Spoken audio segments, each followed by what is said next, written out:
Getaway Day. My name is Mason. His name is Gautam, and we are here on episode 78. 78. You know how many that is? One more than 77. That is exactly what I was going to say. It's almost like we've been doing a lot of podcasts together. Almost. Or like we lived with each other for 5 years, or, you know, any of those things that make you finish each other's. Not sentences. Sandwiches. Yeah, there you go. All right.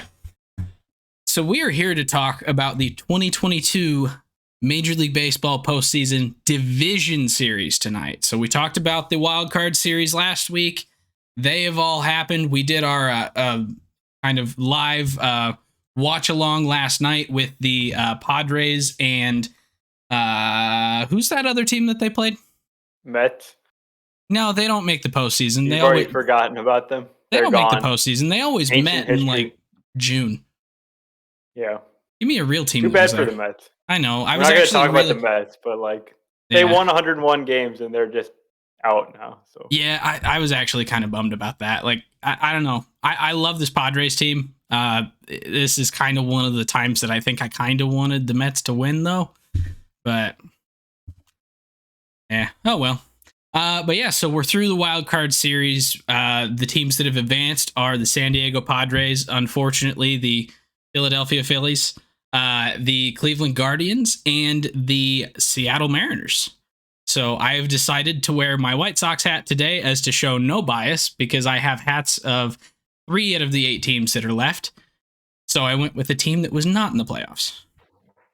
But yeah, before we get started, if you enjoy the podcast, make sure you subscribe on your favorite podcasting app or YouTube to make sure you don't miss any future episodes. If it's on YouTube, make sure to hit that little notification bell as well. That way you always get notified when we post new content, be that a full episode or some baseball card videos, or maybe Gautam just goes on a rant because of how bad the Pittsburgh Pirates are, and he decides he needs to post it on YouTube.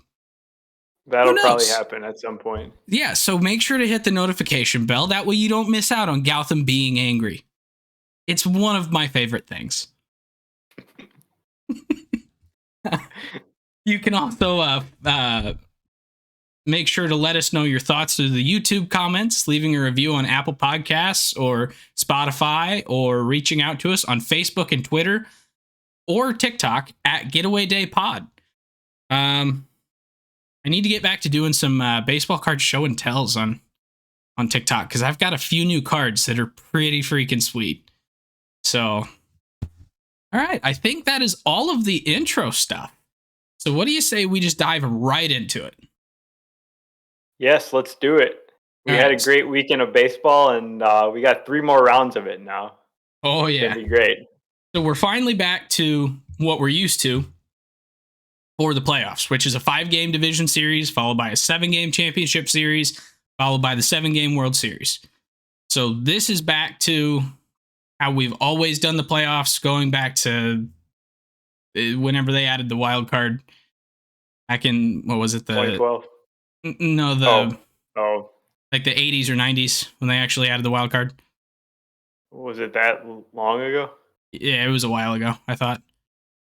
I don't know. But anyway, we're back to that. So we'll start out with maybe talking about some Phillies Braves. What do you think? Because there's some big news for the Braves actually outside of the postseason here.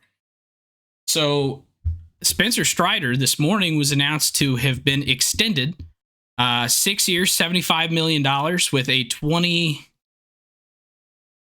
million option for his $22 million, I think. $22 million option for his 7th year, which could buy out, or which is a team option. So it's potentially taking up 2 years of his free agency, keeping him with the Braves. So their team is not going to have a single player different for the next 8 years. They've extended everybody. With the one exception of Dansby Swanson, who I'm expecting will get an extension just any day, right? Because the Braves seem like they're handing them out like Smarties or something. It's ridiculous. But they know Halloween isn't for 3 more weeks, right?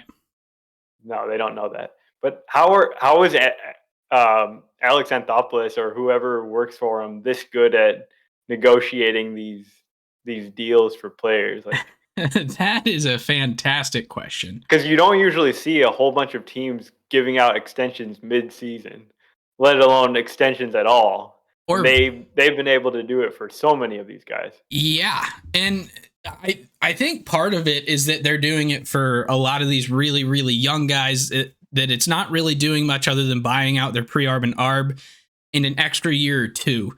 But that money that they're getting up front is able to tempt them to sign it, and showing that they're buying in on all these young guys, I think is making it so some of these slightly older guys, your Austin Riley, your Matt Olson's, it's showing that this team is wanting to put some money in here and try and build a perennial contender, and so they're able to kind of buy into that idea and sign their extensions. It's kind of what it feels like to me. It's like a build from the bottom approach. Give the lower guys money, you'll get the big guys to stay. Yeah, it's not like, I mean, obviously like Albies and Acuna probably could have made a lot more money through arbitration and a bigger contract when they finally reach free agency, but the more recent ones seem like they're fair for both sides, and it's really smart on the Braves' part to be able to invest in their own talent, and they have like cost certainty now. They basically know how much money they're going to have to spend on other parts of the team going forward because they got all these guys locked in for so long. Like, let's just go down their lineup page here. It's like they've got Acuna, Michael Harris now signed, Austin Riley, Matt Olson. They've got like other young players like William Contreras, Vaughn Grissom, and then I'm surprised Vaughn Grissom hasn't got a like 59-year contract yet. That's tomorrow. That's fair. So. And now Spencer Strider. So, Braves are they're not just building a perennial contender. Like, they have one, and they're going to continue to have one because they've got these great players. Did Soroka get an extension before he got hurt? Not that I don't think so, no. Okay. Because he should be back next year, right? Yeah, he was making rehab starts at the end of this year at AAA, and then I think he had a different injury or something. Okay. Yeah, because if he comes back and is pitching pretty similarly to how he was pre-Tommy John, then he'll probably be the next guy to get an extension after we figure out what happens with Mr. Dansbert Swanson. So, yeah. So with this Strider extension, I guess let's just start talking about starting pitching for the series for the Braves, because I know that's something that is a little bit confusing. We've got game 1 announced as being Ranger Suarez versus Max Fried. So, but then after that, we've got the next 2 games announced for the Phillies, going back to Wheeler and Nola, but the Braves have been kind of quiet on that front. So they've got a lot of options, but I know Strider's been hurt. So what do you think the Braves do here? Yeah, with Strider having the oblique injury, I don't know if they can necessarily count on him to make like a full start. So he might be like a 2-3 inning short burst kind of guy. But they do have other quality starting pitching options with Charlie Morton and Kyle Wright, who had a major breakout this season. So that's like 3 really reliable guys. Then if you got Spencer Strider in at least one of those games, or maybe a separate game completely, and he goes like 2 or 3 innings, then you can kind of just bridge things together with the bullpen game, and then go back to Fried in game 5 if it gets to that. So Odorizzi and Bryce Elder then are probably going to be pitching out of the bullpen, which could be some of those bridge guys. Maybe if Strider's a short guy, piggyback him with Bryce Elder or something like that. Who Bryce Elder here the last couple months has been really good too. Yeah. So that wouldn't be a bad move to go ahead and piggyback him, which I think we'll see a lot of piggyback starts here in the division series across different teams, and we'll get to some of those here in a bit. But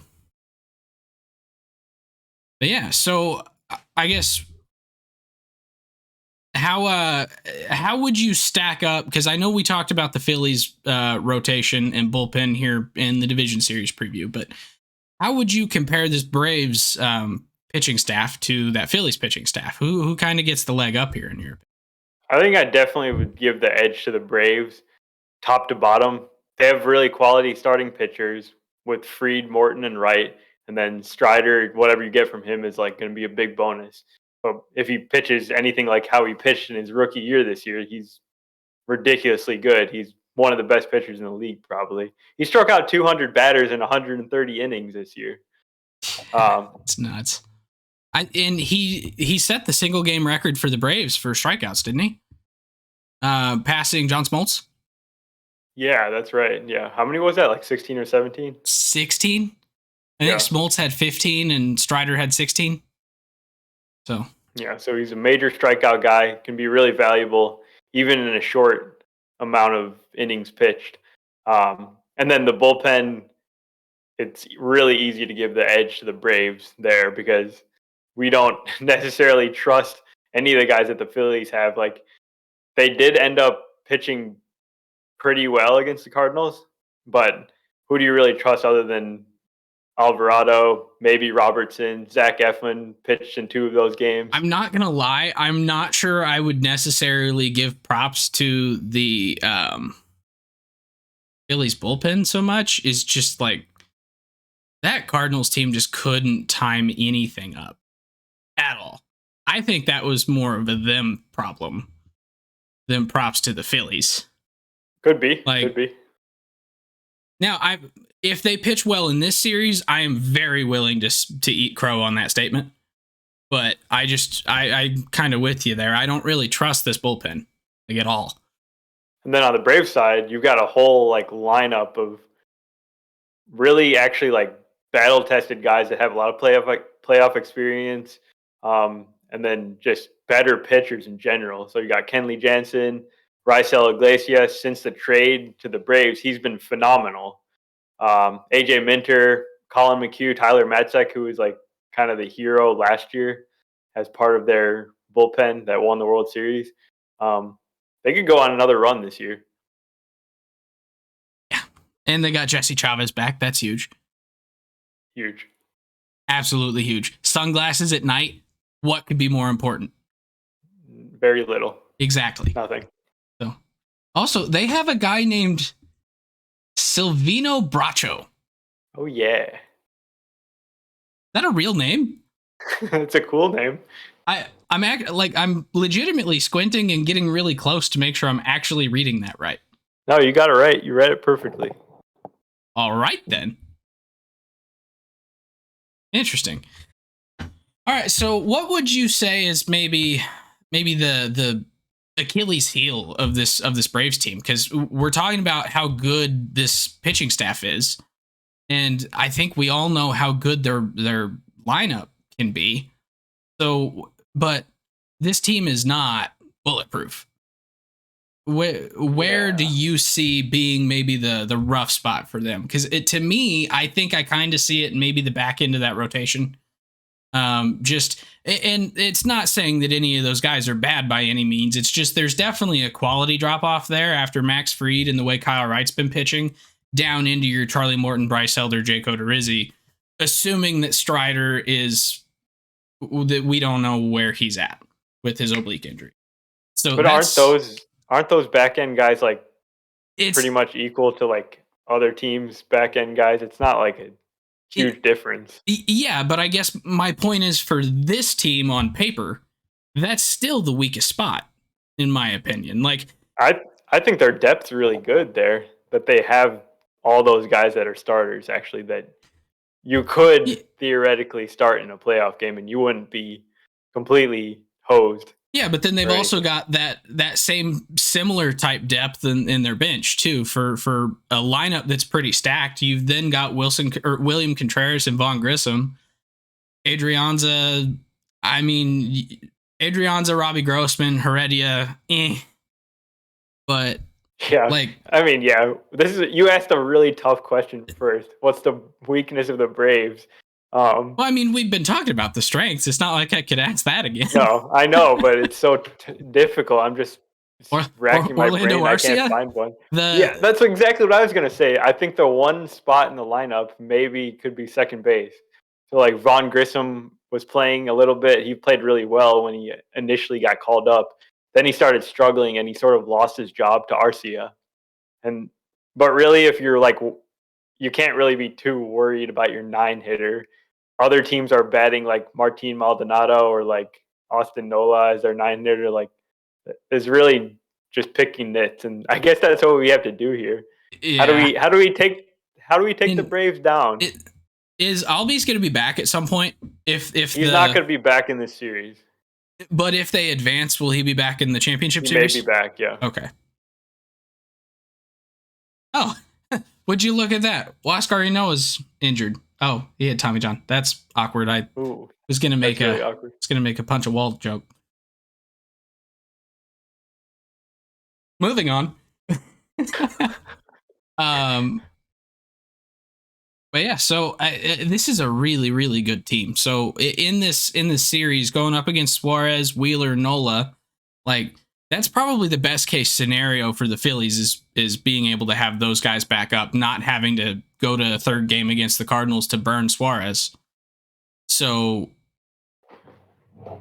I feel like this will be a pretty well matched series, even though these two teams face off a ton in the regular season. They faced each other 19 times, times, right? and it ended up being Braves won the season series 11-8. So it wasn't like one team trounced the other. They've got a lot of familiarity with each other, and just because it's a divisional matchup, right, it should be pretty close.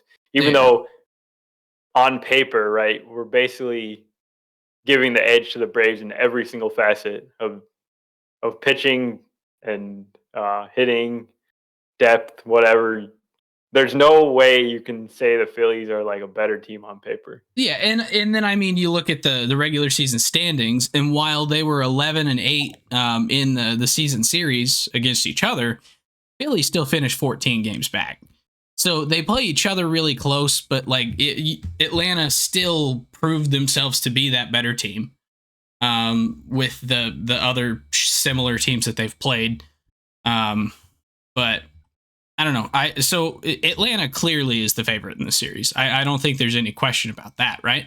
But yeah. So what do the Phillies have to do, in your opinion, to be able to win this series? Like, okay, so a couple things. One, some other guy in their bullpen needs to step up and like join the trusted guys.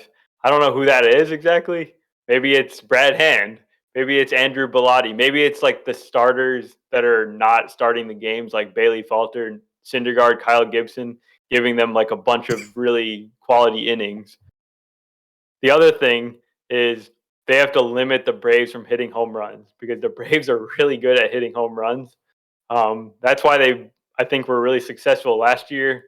They're like built for the postseason because in the postseason, we kind of saw it this past weekend. The teams that hit the home runs win the games. It's as simple as that sometimes. And the Braves finished the regular season second in home runs with Just the 241 Yankees. behind only the Yankees at 246, who happen to have an incredibly short right field porch. So and they also had a guy who hit 62 of those. They had a guy that hit 62. So this Braves team spreads them out. I mean, they absolutely mashed. Michael Harris had a 2020 season, didn't he? Or did he finish at 1920? He might have finished 1920. He did finish 1920, but that was just in 441 plate appearances. The good news for the Phillies is that their pitching staff as a whole actually did a pretty decent job limiting home runs. They were 6th in the major leagues in home runs per 9 innings given up. So maybe the Braves get cold at the wrong time, and that's the way the Phillies win. I think you're also going to have to see this first 6 in the Phillies lineup actually stay hot, because there was not a lot of hitting in that series against the Cardinals at all. I mean, the games, game 1 ended up being 6-3, but they really only scored about 2 of those runs with hits. Right. They kind of just got some lucky breaks with the ground balls and stuff, and and then you can't really count on stringing together like that many hits regularly. Yeah, game 2 they did end up winning, basically on the solo shot by Bryce, and then there was It a was sac good to fly see for that, Schwarber yeah. later. But they're going to have to get the top 6 in that lineup going if they want to be able to beat this Braves team, because this Braves team can put up runs at any point. And this Phillies lineup has a lot of power. I mean, you lead off with Kyle Schwarber, who had 46 home runs. That's your leadoff guy. And then you go to Reese, JT, Bryce Harper, Nick Castellanos bats 5th. Like, there's pop in that lineup. You got to find it. So, where did they finish? They finished 6th in home runs on the year, and that is behind Reese Hoskins and Kyle Schwarber. Yeah. But they would have been higher had Bryce had been healthy the whole season. And if Castellanos played to his normal levels, they would have been because Castellanos only hit 17 homer, 13. It was less. I think it was like 13? 13. Yeah. Yeah. So they're gonna have to get hot if they want to win this game or this series. So I think I would probably, if I were a friendly betting man, just doing a handshake, I'll buy you an ice cream cone if I lose, sort of thing. I would say Braves in 4, but we're not a prediction podcast. So yeah, I also still think the Braves are going to do it. Like I haven't convinced myself enough that the Phillies can, but I do think it's not going to be like a sweep or anything. It's going to be competitive. It's going to be 4 or 5 games. Yeah. All right. You got anything else about this Braves Phillies series? I guess I guess I do have one more note though. Go ahead. So this is going to be the first time the Phillies have had a home playoff game in 11 years. So cool.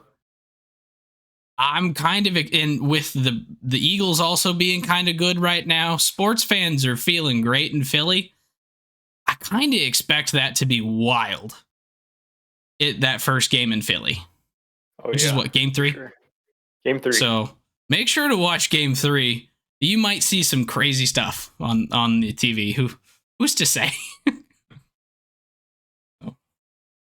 But yeah, did you have anything? Because I know I interrupted you after I asked. No, you're good. I'm good. All right, cool. So let's move on. Do we want to stick in the NL or do we want to go over the AL for a minute? Let's stick in the NL. All right. So the other NL series, we have the San Diego Padres versus the LA Dodgers. The Padres ended up winning game 3 last night with a final score of 6-0. It was a really, really well pitched game by Joe Musgrove, going 7 innings, giving up only 1 hit.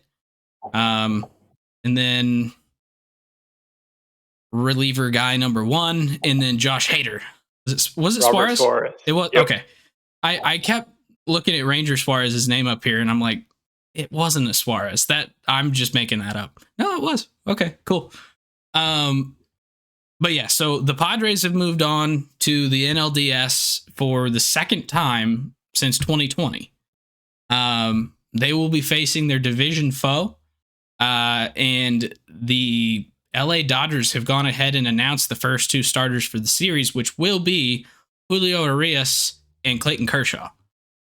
So 1, wholly intimidating. 2, what are the Padres doing? Who's going up against those 2? Yeah, so the Padres had to use their top 3 starters in the first series. So they go to the next man up, who's Mike Clevinger, who kind of had an okay season. Like he's definitely been better than he is now, but they'll go to him, and then I'm sure they'll go back to the top with Darvish and then Snell and then Musgrove. But overall, right, don't the Padres kind of they kind of stack up okay with the Dodgers just on the starting pitching side? Like, yeah, Padres have great starting pitching. Yeah, absolutely. Because with Darvish, Snell, Musgrove, who is, I believe, who they're going to turn to for games 2, 3, and 4, right? Yeah, I would think so. Yeah, I mean, that stacks up really, really well with Urias, Kershaw, probably Tyler Anderson, and then Andrew Heaney / spot start bullpen game. Something like that, yeah. That's how I see it playing out. Yeah. So yeah, that is a pretty well matched series. I think then you start getting into kind of the nitpicky. If you have a short start by one of these guys, how is your bullpen able to stack up against the Dodgers staff? And then can you hit well enough? So which one of those do we want to tackle first? Let's talk about the lineup because the lineup was like pleasantly surprising against the Mets, especially the bottom of the lineup with Kim, Trent Grisham, and Austin Nola all had pretty good series, especially Grisham, who was like 4 for 8 with a couple home runs. A That hit came by out of pitch, nowhere for a me. Yeah, diving catch, or was it a diving catch or just like an there was extremely that difficult catch catch? against the wall, right? Yeah. Um, yeah, but the bottom of the lineup kind of carried the Padres through that series. Soto and Machado didn't do a whole lot. They got to get the middle of the order going. Soto, Machado, and Bell to Yeah. hit. Yeah. Will Myers had that good play off the bag last night. That was about the most value he brought to that series. So, Right.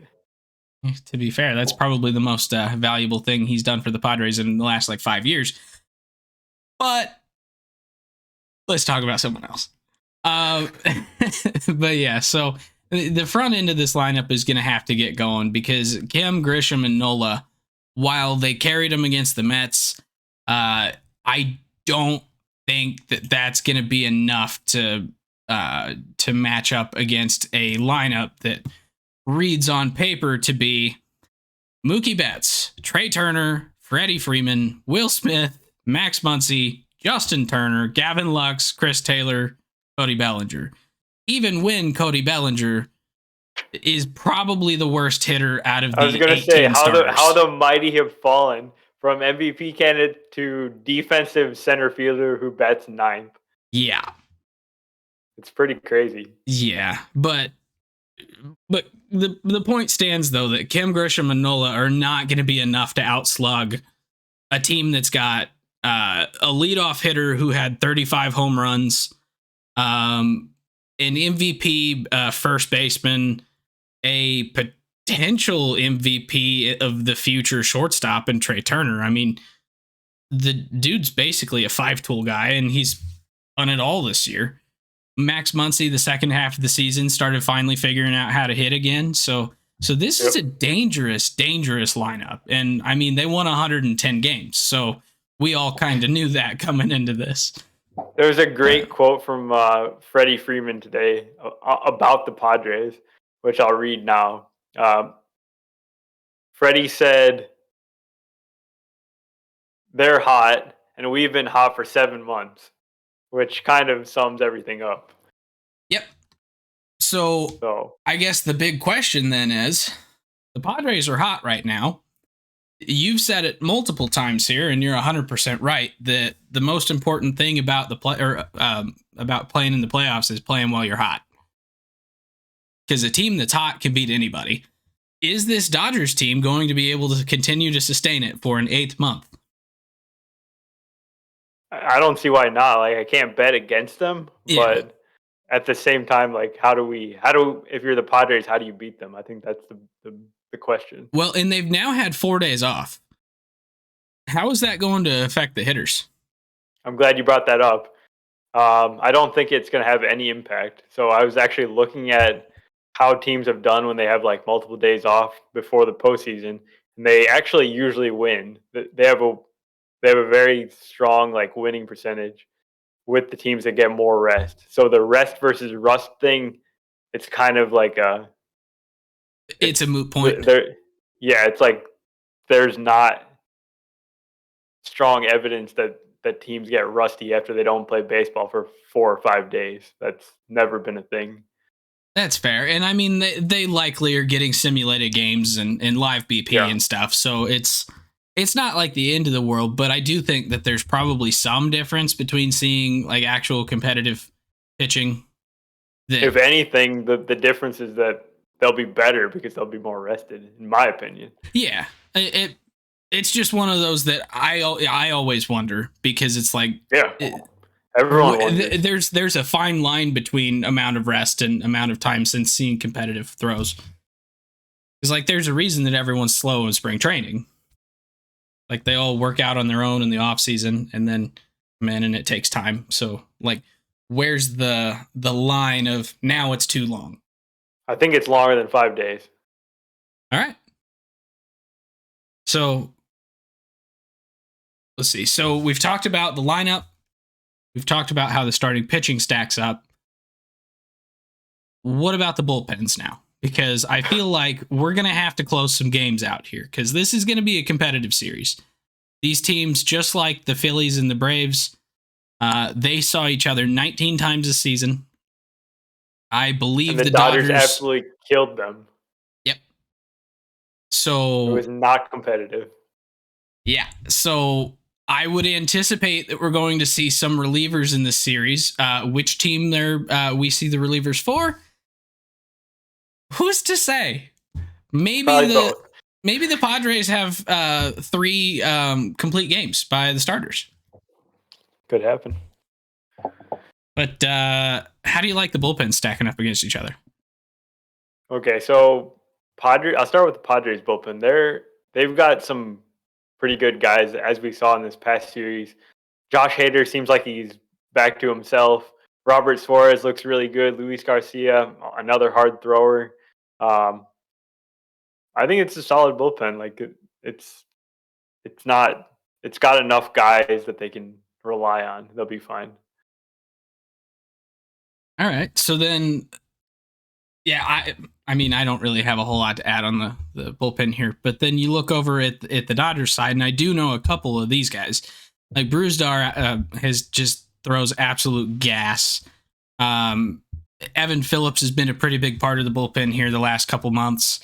Granted, I just learned about him myself like 2 days ago, but apparently he's been really, really good. Yeah, I'll just tell you that he has a 1.14 ERA over 63 innings this year with 77 strikeouts. So that's solid. Pretty darn good. That's solid. Pretty solid, yeah. Then you got Alex Vesia, who's also been a K machine, 79 strikeouts and 54 in the third innings with the 2.15 ERA. They've got a great bullpen. The one thing that I will bring up is Craig Kimbrell has been very inconsistent and generally not very good this year. And recently he kind of got pulled out of the closer's role. He started pitching more like middle relief. So I'm really curious to see what Dave Roberts does with him. Does he like put him in high leverage spots, or is he just kind of like demoted into a lesser role and you can rely on your Phillips and your Vesia and your Chris Martin and your Gratterall, all these guys that are actually performing a lot better than Kimbrell this year? I mean, if I've learned anything about the Dodgers is they don't really care if you think of yourself as a closer. If you suck, they'll go to the other guys. Is that true though? Because they stuck with Kenley all those years, year after year. But Kenley was also better than some people gave him credit for in those seasons too. That's true. He would definitely have his struggles, but then they would let him work through it, and he would always figure it out. Like in the playoffs, he would be pretty good. Yeah, and then there was after he had a down year, the next year he was pretty solid, and people still were thinking about last year. So like there was a lot of public perception that Kenley was worse than he was. With Kimbrell recently, that's not the case. Like he's been kind of as bad as advertised, going back to basically the moment that he was traded away from the Cubs. Yeah, which is very weird because he was pitching the best he'd ever pitched in that half season with the Cubs, and everything just sort of fell apart. Yeah. So I think the weak point for the Dodgers is Craig Kimbrell and what they end up doing with him. He's literally like he could blow up and something bad would happen for the Dodgers. Yeah. See, I think the Dodgers' weak point is their 9-hole hitter. Who's that? Cody Bellinger. Has he figured out what swing he's going to use this week? No. I mean, he's probably just going to go hit from the right side of the plate this week. Who's to say? Probably. But no, I think you're kind of right there. I mean, The bench on this Dodgers team is even really good. So like you can't really call that a weak point because Austin Joey Barnes, Gallo on a bench. Trey Joey Thompson Gallo, having a great year. Hanser Alberto has been pretty darn good off the bench. He's been just a pinch hitter extraordinaire for them. I think he's got like 65 pinch hits or something. What? Maybe at bats, but definitely not hits. Pinch hit appearances. Sorry, that's Oh, okay. I left out a word there. Yeah, because he's only played in 73 games, 159 total plate appearances. So yeah, most of those have been pinch hitting. And then maybe X Factor, Miguel Vargas, who probably going to be on the playoff roster. He's just a rookie. He only has 50 plate appearances to his name, but he is probably the Dodgers' third baseman of the future, and really, really high ceiling guy. That he's definitely going to be a great hitter. Maybe not now, but maybe now. Well, and yeah, with Justin Turner kind of having this might be his last go around with the Dodgers this year. Yeah, like the way the first half of the season went for him, it was looking like he was done. I mean, he turned it on once we got to July, and then finished the second half with a 319 average and typical stuff, 5 more home runs. But like for a while, it was kind of looking like he was done. But he's now in just a DH role, kind of in general, anyway. And they've had Max Muncy been playing third, right? Yep. So yeah, it'll be interesting to see because this team has so many guys that can play so many different positions. I mean, we've seen Lux play everything from center field to second base to like left, I think, a couple times. Chris Taylor's everywhere. Yeah, Chris Taylor just historically plays everything. Max Muncy plays first, second, third. Basically, the only guys that are locks are Mookie, Trey, and Freddie for what position they're playing each day. Even Mookie sometimes comes in and plays second base on occasion. That's true. It's mostly when his shoulder's hurting, but yeah. But still, he's got that flexibility. So, like, yeah, Miguel Vargas probably has some playing time in spot second there. And third. He's going to play second and third next year, I'm guessing. Yeah. Is Turner a free agent after this year, Justin? He can be. He can. Okay. There's some sort of option situation. Gotcha. Let's see. So I guess what are you thinking then for how this series is gonna go? You don't have to give me a full prediction. Just what's your hunch? Because I mean, obviously the Dodgers are favorites, but we kind of talked about what the Phillies needed to do to beat the Braves. What do the Padres need to do to beat the Dodgers? They have to do everything perfectly. They have to pitch great. They have to hit great. They have to. I don't know. Like you've seen Talladega Nights, right? Yeah. I basically wake up in the morning and I just piss excellence. Yeah. That's what the Padres got to do. They got to do that for 5 straight games. Yeah. But now, if the Padres do win this, I think it's going to take all 5. And I don't necessarily want to count that out. But looking at how these teams stacked up during the regular season, the whole season, makes it really hard to believe that the Padres can do this. Now, that being said, I am rooting for the Padres in this series.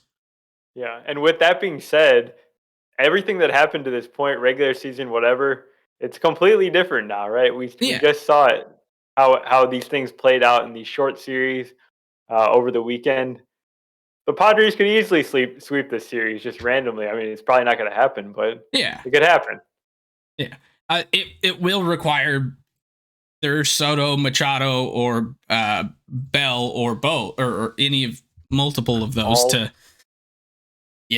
in order to do that. But I mean, Manny Machado is an MVP candidate for a reason. Yeah. So I really don't see a world in which he continues to not hit in this postseason. Like, he's about to turn it on. Juan Soto is not even 24 yet. He turns 24 in 2 weeks and a day. And the dude is constantly compared to Ted Williams for very good reason. he'll figure it out. If any, even if he doesn't start hitting, he's gonna take like 15 walks. Like, I don't know. I think this Padres team is gonna hit better. They're gonna hit more consistently than they did in the last series. But I think the biggest thing is gonna be pitching against this lineup, though, because I think the Padres pitching can keep them in it, right? I think it's more on the lineup to keep up with the Dodgers, whatever they do. But yeah, you were absolutely right, though. They're going to have to be perfect on both sides of the ball in order to win the series.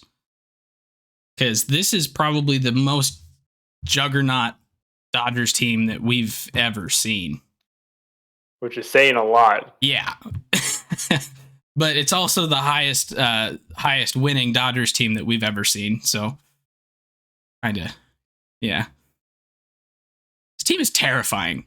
I don't like looking at their lineup because it makes me feel bad about how just lackluster every other team is. Right. And the fact that the one weakness we were able to point out is Craig Kimber, who's probably just like a middle reliever that's not going to play that much of a role in the series anyways. And Cody Bellinger, who's a plus defensive center fielder. Right. Yeah. Ugh. Yeah, so I'm thinking the Dodgers are winning this, but I will be wearing my Padres hat. I'm just going to pick the Padres just because, for no reason other than you want them to win. It's the playoffs, and why not? I'm not even attempting to pick who's winning this, really. Like I said, it's probably going to be the Dodgers, but that's not my pick. That's just, it's easy to say they're probably going to win. I mean, they're the favorite. But anyway, let's go talk about the American League for a bit. So, we just talked about one of the juggernaut franchises in baseball history, or the juggernaut teams in baseball history. Like, not even just this year. I think this is like an all-time great regular season team, this Dodgers team. Now let's go talk about probably the farthest from that's in the postseason, and that is the Cleveland Guardians. Like, Cleveland Guardians and the New York Yankees are going to be facing off, starting out in New York here tomorrow with an off day on Wednesday. But like, this Guardians team is good. Don't get me wrong. They're definitely the complete opposite of this Dodgers team. It's a whole bunch of really young. Quite interesting too. This is the true David versus Goliath situation with the Yankees and the Guardians. One of the top payrolls versus basically the bottom. One of the teams that hits the most home runs versus 29th in the league, Guardians. Yep. And this is the Yankees team that for most of the season looked like they were going to have the highest record in baseball. They ended up falling off there in the last couple months, ended up coming in second in the American League. But they're still a really, really, really good team.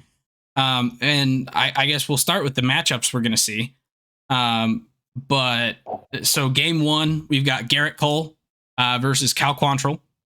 Game two, Nasty Nestor Cortez versus Shane Bieber. And game three, Luis Severino versus Tristan McKenzie. So what do you think about those matchups first before we get into some of the other stuff here? Guardians have those three starters are pretty good, but I'm still giving the edge to the Yankees actually, because I don't know. I just think they're better. I think in my opinion, the Yankees have the clear best pitcher in the series in Garrett Cole. But Garrett Cole has also not been perfect this year. I think is maybe he's had a couple blow up starts, a couple of pretty big goose eggs. He gives up a lot of homers. It continues to be a problem for him. Yeah. Now, that's kind of where it benefits him in this series. Yeah, because there's no one to hit homers off of him. So I would kind of expect Garrett Cole to do just fine this series. And Cortez, I really like him. He was awesome in the first half. I don't think he was as big of a factor in the second half. I mean, I don't watch a ton of Yankees games, but he started pitching a lot better after a little bit of a rough patch in the middle. So he finished strong. But then you get to Severino, and I kind of think Severino and Quantrill. Severino's better, but I would say he's probably between Tristan McKenzie and Cal Quantrill as far as like if you were to rank these 6 pitchers together. I think you're probably looking at like Cole, Cortez, Bieber, McKenzie, Severino, then Quantrill, right? Ooh, that's tough. I might give you a completely different order. All right, go for it. Let's see what you got. I feel like I might take Bieber over Cole. Bieber, Cole, Cortez, Severino, McKenzie, Quantrill. Okay.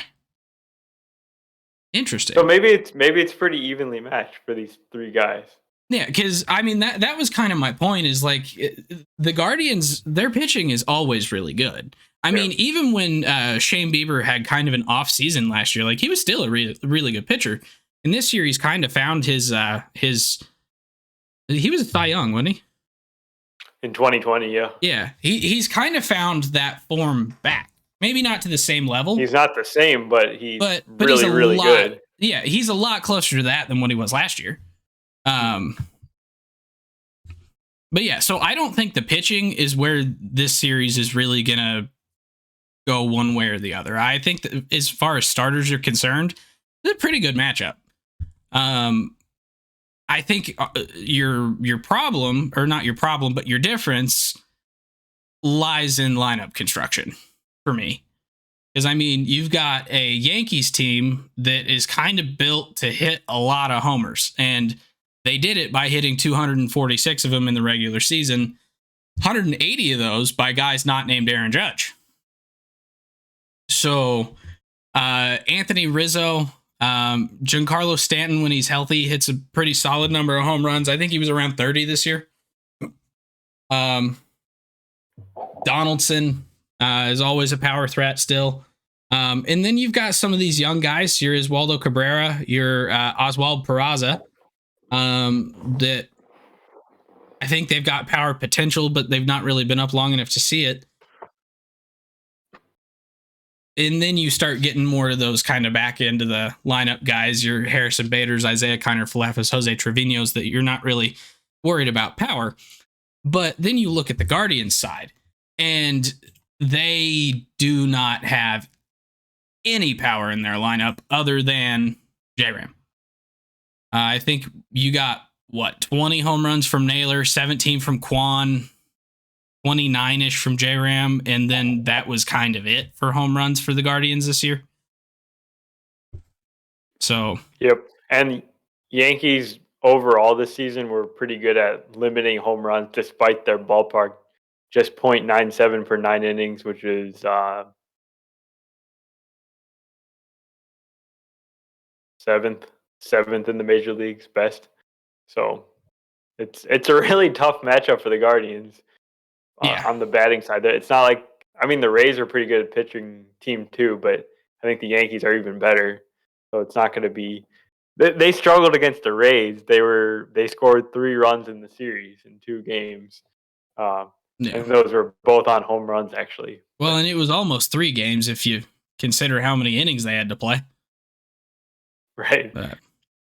But yeah, but then you start looking at this Yankees team as well, and they're about to add a bench bat that was just absolutely phenomenal in the first half before he broke his hand, I think. Broke his foot in Matt Carpenter on a hit by pitch.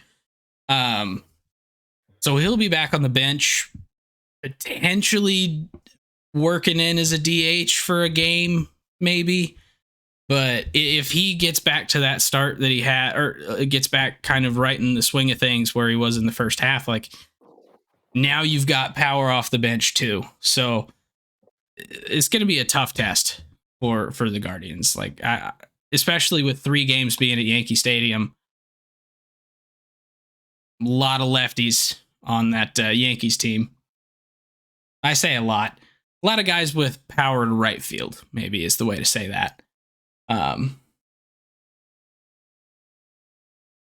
don't know.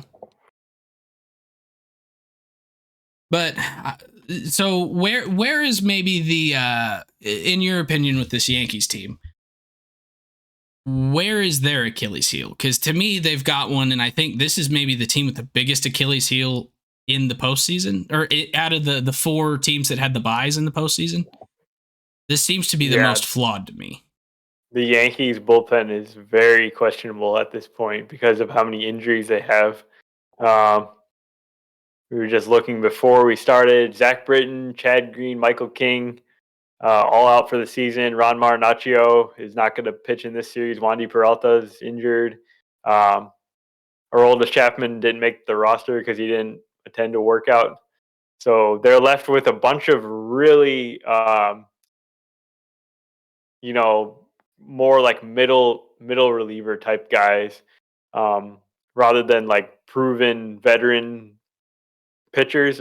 Lou Trevino is maybe one of their best pitchers that they have. Scott Efros, maybe Clark Schmidt in there, and don't know the status of Clay Holmes' injury, and he was really sort of ineffective in the second half because he was dealing with a couple injuries. So Yeah, I am. roster resource does have him listed as activated, um, but I We mean, don't know what we're getting. yeah, it's like he was on the injured list as recently as the 5th. So, eh, who's to say? Yeah, I mean that's going to be tough. Like the Yankees are going to have to get a lot of innings out of their starters, because if there's one thing that this Guardians team is really, really, really good at, is making contact and getting on base. They won't drive in a ton of runs with the long ball, but they can cause trouble and get to pitchers quickly by just having long at bats. And with guys like Stephen Kwan, guys like Oscar Gonzalez recently, Andres Jimenez, like they'll sit there and they will just beat the ball into the ground in foul territory for like 10 years and then get out. But if they can get to that bullpen, like anything can happen at that point. Yeah, that's a good point about Kwan. He always seems like he's having really good long at bats, and he draws tons of walks. Yep. So, yeah, they just got to continue kind of the approach that they've had all season and try to get to the bullpen as fast as they can. Yeah. That's the key for them. Yeah.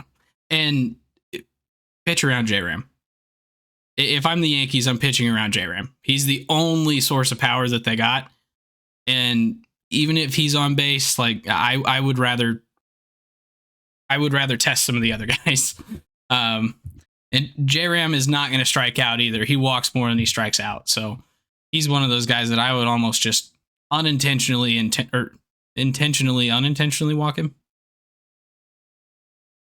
An unintentional intention. However people say that. You pitch around him, try and let him ground out, but you don't challenge him. And what would should the Guardians do the same thing with Aaron Judge? Yes. I mean, you got to be careful with the guy, right? Yeah. We're no longer wanting to see him reach 62 home runs because he's already done it. I don't really want him to get a postseason home run record either. So don't pitch to the man. Just walk him. But that there's a problem in that because the Yankees have a bit more protection for Judge than the Guardians might have for Ramirez. You got to deal That with is Rizzo. true. You got to deal with whoever else is after him. But who would you rather deal with? I mean, yeah, you'd rather deal with Rizzo, but Yeah. it's not a great option. I mean, if there's no one on base, just let him have it. If there's guys on base and you're going to be putting someone on third, yeah, maybe don't do that. Be a little more careful, but pitch to him. But yeah. So the one unit that we can kind of give the edge to Cleveland maybe is actually that bullpen, because back end they got Clase and Karinchak, pretty dominant guys, and they showed in that 15 inning game that they played with the Rays that they've got a very deep bullpen too. Trevor Stephan, Sam Henches, Eli Morgan, Eniel De Los Santos, they all pitched in that game and they all put up zeros and they were just striking people out left and right. That was the Rays, but they have a lot of guys that are actually quite good. Yeah, That no one's really heard of. and the Guardians are a team that has always been fantastic at developing pitching anyway. So, like, historically, going all the way back to 20. When was that big run where they won the division every year? 2013 to 16? It was around that time, yeah. But like during that run, I mean, they just kept developing pitchers, and yeah, I mean, you've got some of the guys like Kluber and Cody Allen and some of those guys that were pretty consistent, but even the guys like or after them, they just seem to keep coming out of the woodwork. And I mean, that never stopped. I mean, they've Shane Bieber, Tristan McKenzie, Aaron Savali, Eli Morgan, who's one of their middle relievers, has been really solid that they kind of brought up. Karen Chak, like they keep doing this and they're going to keep doing this. Like that's kind of what they're great at developing. And it showed in that series against the Rays. And I kind of believe that that's legit. I don't think that was just a we're pitching to the Rays and they suck at hitting sort of thing. Yeah, agreed. It's a really long-winded way to say that I believe in this bullpen. So, with that being said, I'm still picking the Yankees because I think their offense is just gonna be able to do more than whatever the Guardians can do against the Yankees because the Yankees have really good pitching too. Yeah, once we get to the NLC or to the ALCS, then I've got a lot more questions about the Yankees, but I do think in this particular series they are set up to win pretty handily. Maybe not a clean sweep, but the wins that they get in it are probably going to be trouncings. So if we see like an 8-1 game, I will not be surprised. Garrett Cole giving up 5 home runs, right? Exactly. Yeah. Garrett Cole giving up 5 home runs. The Guardians scoring 8. The Yankees only scoring 1. All right. So final matchup that we've got. And I think this is maybe my favorite matchup. And that is the Seattle Mariners and the Houston Astros. So this will be the first time that the Mariners have had a home postseason game since 2001. And we're going to be seeing Justin Verlander for the Astros going up against Logan Gilbert in Game 1. In Game 2, the Mariners have already announced they will be going back. Well, have they announced it? Or are we guessing? Anything. No, we were guessing. Okay, so I'll hold up then, because that actually is one of the questions I had. So we only know the Game 1 starters officially in Logan Gilbert and Justin Verlander. First of all, that particular game, both fantastic pitchers. The edge goes to Verlander in this particular game, no matter what, because he's, I think, the Cy Young in the AL this year. But then we get to Game 2 and Game 2 and 3. And how do you stack up these matchups like for both teams? Because Castillo has got to be Game 2.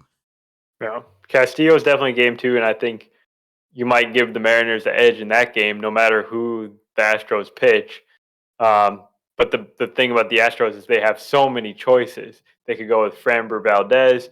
They could go with Luis Garcia, Jose Urquidy, Lance McCullers. Like, they have just so many options to choose from. There's really no wrong choice. And I didn't even mention Christian Javier. So at some points, maybe 2 of those guys are going to be pitching out of the bullpen, or they might be doing some sort of piggybacking between those other starters than Verlander. Yeah. But then we get to Game 3, and we already know kind of that we already know what we don't know with the Astros, which is they've got so many guys that it's really hard to figure out who's going to be starting, if they're going to be piggybacking, how they're going to stack up Game 2 and 3. The Mariners are a little bit easier to predict. And if we're going with how they did the wild card series, you would then basically assume that Robbie Ray is getting Game 3. My question to you is, what is one reason that Robbie Ray should get the Game 3 start? And then what is the reason that he shouldn't get the Game 3 start? and instead maybe pitch George Kirby in game 3? Because I kind of have some thoughts there myself, but I want to hear your. The reason for pitching Robbie Ray is because you need 4 starters anyways. I guess I'm not even sure if that's true because there's an extra off day for the ALDS. There's an off day after game 1. There's an off day after game 2. Is there one after game 4? No. So you still need a 4th starter, right? Let's see. So Saturday would be game 3. That would be game. I put them at the top of the sheet right there, the days of the games. Oh, did you? Tuesday, Thursday, Saturday, Sunday, and Monday. Okay. So if you're basically going back to your first starter won't come back until Tuesday, so then you'd have Wednesday, Thursday, Friday, Saturday, Sunday. So you would have game 4, you would potentially get back to your Logan Gilbert. So you really don't need 4. You only need 3 starters, actually. Yeah. So then do you pitch Robbie Ray or do you let George Kirby be that 3rd start? Because this is a very righty-heavy lineup. And Robbie Ray does not do well against very righty-heavy teams, it seems, recently. And especially against the Astros. Yeah, so we're kind of making the case for why you wouldn't start Robbie Ray. Yeah.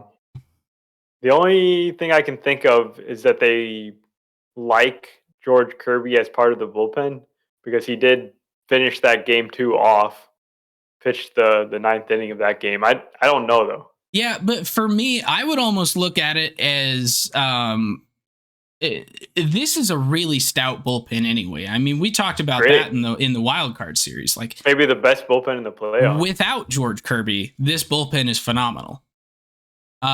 So I would almost say you pitch George Kirby in game 3. If you decide you need Robbie Ray or George Kirby or Logan Gilbert or Luis Castillo for some reason cannot go deep in a game, then you bring in Robbie Ray for a piggyback and pitch him out of the bullpen. But like this Astros team has 0 left-handed or switch hitters on the bench. So, and they only have 2 lefties in the lineup in general, in Yordan Alvarez and Kyle Tucker. So why would you give them ammo to have a lot of righty hitters facing a lefty pitcher?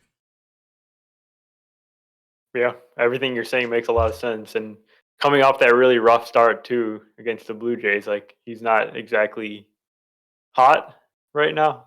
Yeah. Like maybe if he had a great start against the Blue Jays, then you would have more confidence putting him out there again. But he kind of got crushed in that start. Yeah.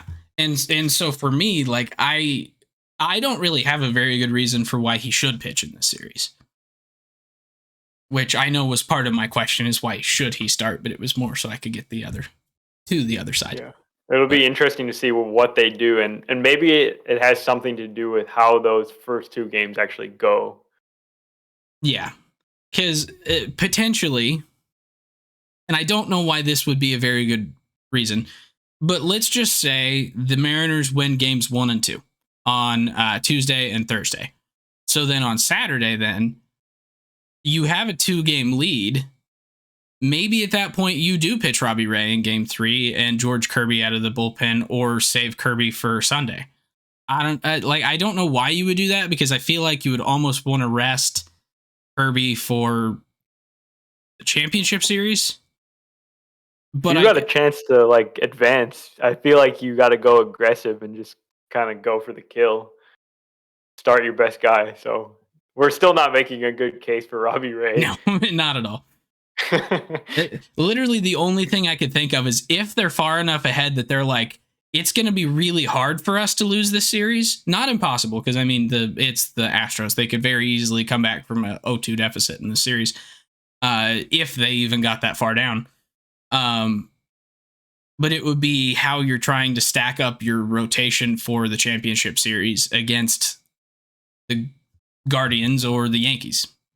Yeah, if anything, Robbie Ray ends up being like the mop up guy in like a blowout situation to eat like if they get down in game 3 or whatever or game 2, maybe he can come back for that game 2. I don't know, but um, Yeah. I don't know.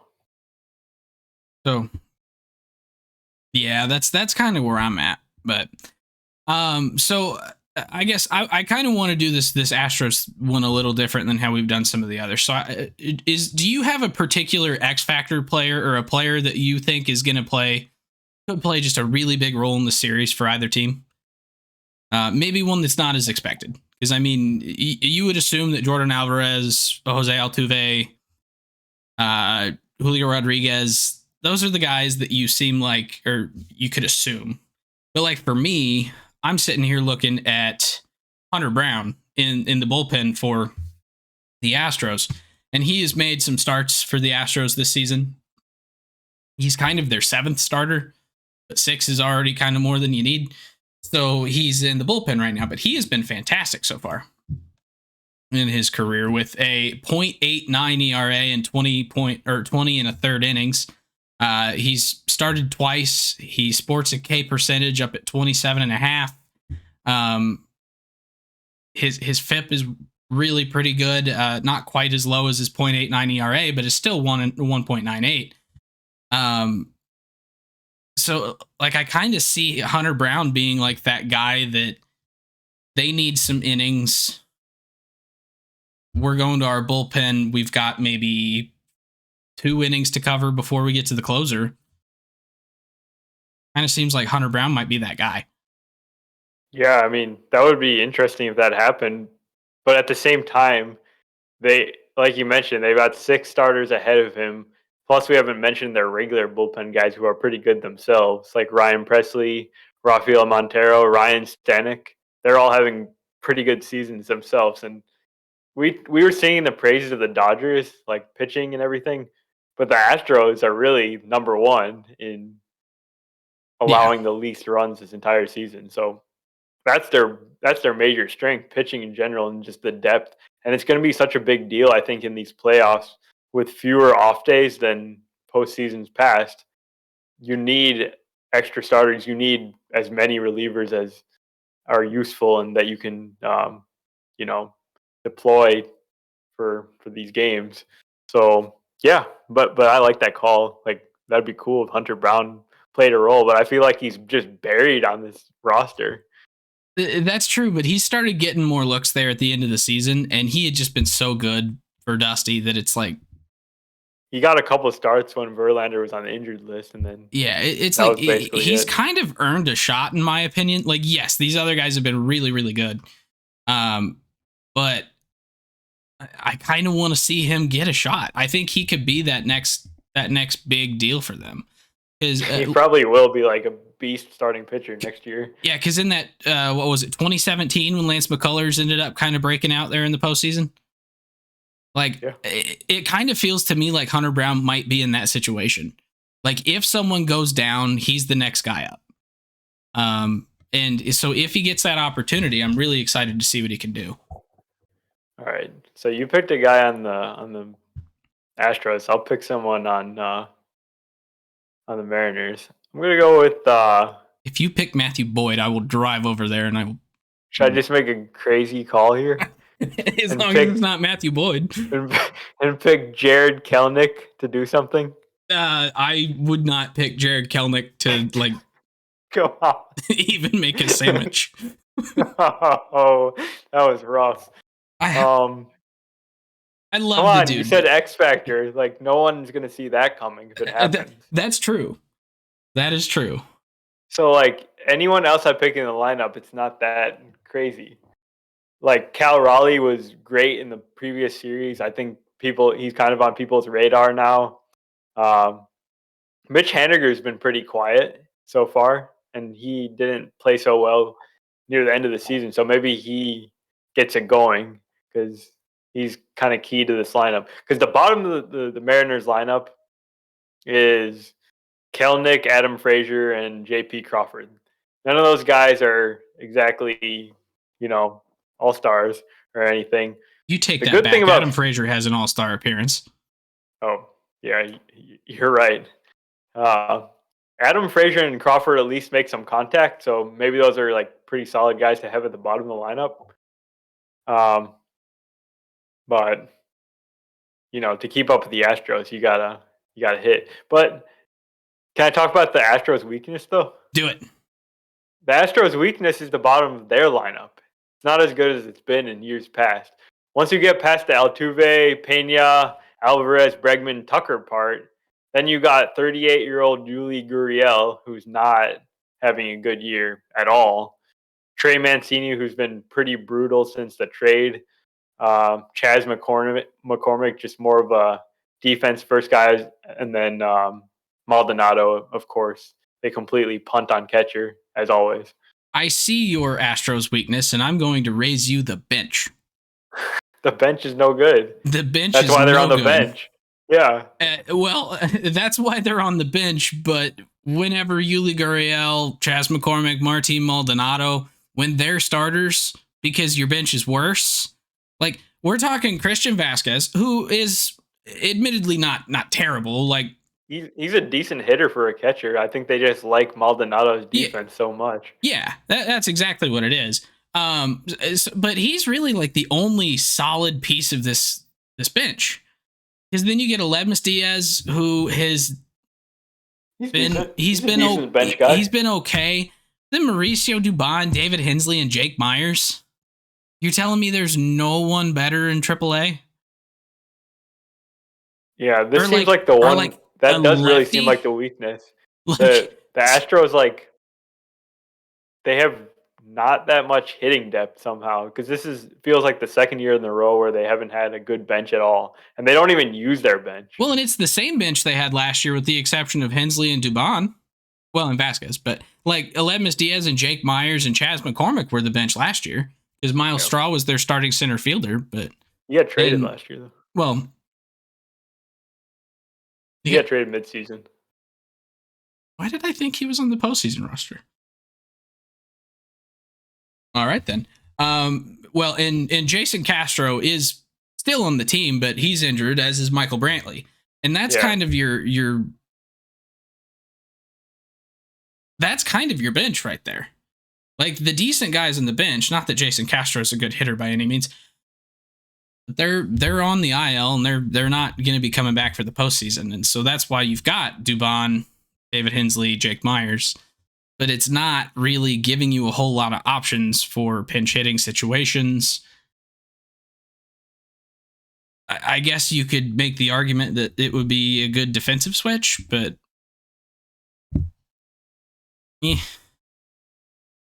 so I don't know. But yeah, so now that we've crapped on their weaknesses here, this is still a really, really, really good team in the Houston Astros, who won 104. Was it 104? Yeah. I didn't want to look at schedule. I wanted to look at standings. Yeah, so 104 games. They did play all 162 games. Thanks to the retractable roof at Minute Maid Park. I'm giving the roof all the credit here. That's why they won 104 games. Sure. I'll explain that one to you later. But yeah, so this series does seem like it is as lopsided as the others, just from a pure on paper standpoint. But this is the one that I can actually see the Mariners doing some damage here and maybe having a chance against the favorite. Yeah, I think the Mariners have really good pitching that is probably being overlooked a little bit here because the Astros is just so good. But if you hold down the studs in the Astros lineup, then there's a path. Because I mean, J-Rod, Ty France, and Eugenio Suarez and Cal Raleigh as of late have been a pretty darn solid top of the lineup. So I would never bet against those four to do something. It's really weird saying that about Gino after last year. Ugh. Yeah. Do I still have his Funko Pop out? I don't. I need to get it back out now that he's good again. But yeah, I actually think this series might end up going to 5. Yeah. Bullpen So. for Seattle will keep them going. Good starting pitching. I think there's going to be a lot of pitchers games, maybe pitchers duels. Yeah, probably. So as long as you can limit the damage done by Jordan Alvarez and Jose Altuve, see this being a really well played, well matched series. So I think that's all I've got on the agenda tonight. Is there anything else you want to mention, or? Nope. I think we're good. All right, cool. So thank you all for listening tonight. If you enjoy the podcast, make sure to subscribe on your favorite podcasting app or YouTube. And on YouTube, don't forget to hit the little notification bell. Smack that bell button. What is it that they say? Smash that subscribe button. Subscribe. Yeah. Well, that doesn't tell you anything about the notification bell. All right. Let us know your thoughts in the YouTube comments, leaving a review on Apple Podcasts or Spotify, or reaching out to us on Twitter or Facebook at Getaway Day Pod. Make sure to follow our TikTok at Getaway Day Pod, and stay tuned on our socials. We will try and actually tell people when we're going to record our other postseason episodes, because the postseason's always a little weird. We want to try and hit the off days. That way we're not recording during the games, especially for preview episodes like this one. So stay tuned there, and we will see you in a couple of days. Thank you.